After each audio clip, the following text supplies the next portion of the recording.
Dalawang lalaki inaresto sa Angono, Rizal dahil sa modus umano na buy and sell and swap ng mga motorsiklo.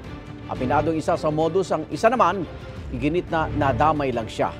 Laging una ka sa balita ni EJ Gomez, exclusive. Arestado ang dalawang lalaki dahil sa reklamong estafa sa Angono, Rizal. Ayon sa pulisya, ang modus umano ng mga sospek ay online buy and sell ng mga motorsiklo. Bumibili sila ng motorsiklo sa murang halaga.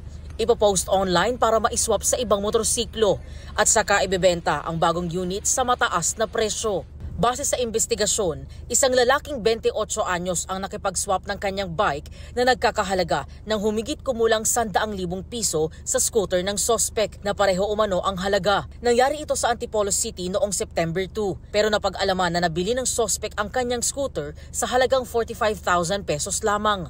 But then after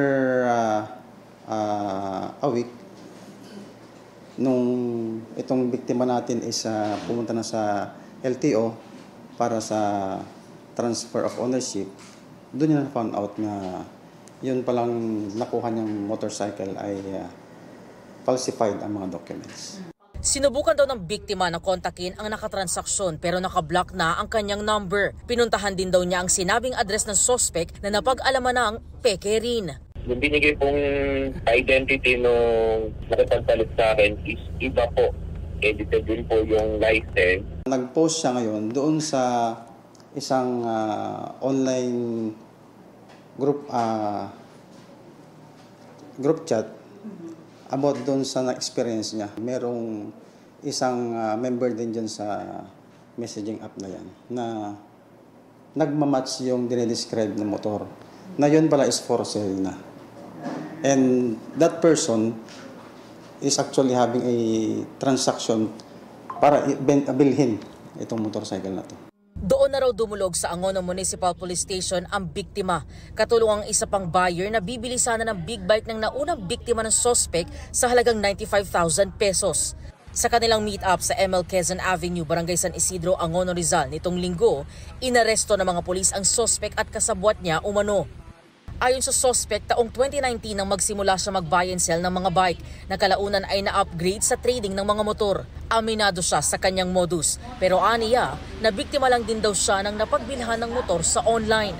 Naisip ko po kasi na yung papeles, yung sa Xerox lang po, yung sa talon kasa po. Nung binili ko po kasi yun na po lahat ng binigay sa akin. Then naging kampante naman po ako. Nabiktim lang din po ako. Kasi hindi ko naman po ipopost yung motor kung alam ko pong ganun. Giit naman ang isa pang arestado na damay lang siya. Ano lang po talaga ako, ma'am.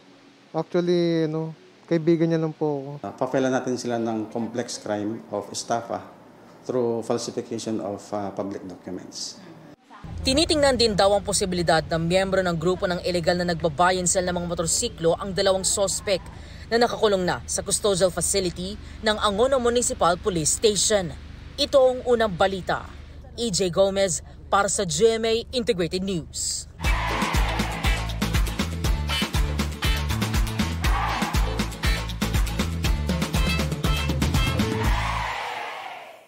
Igan, mauna ka sa mga balita. Mag-subscribe sa GMA Integrated News sa YouTube. Sa mga kapuso abroad, subaybayan nyo kami sa GMA Pinoy TV at sa www.gmanews.tv.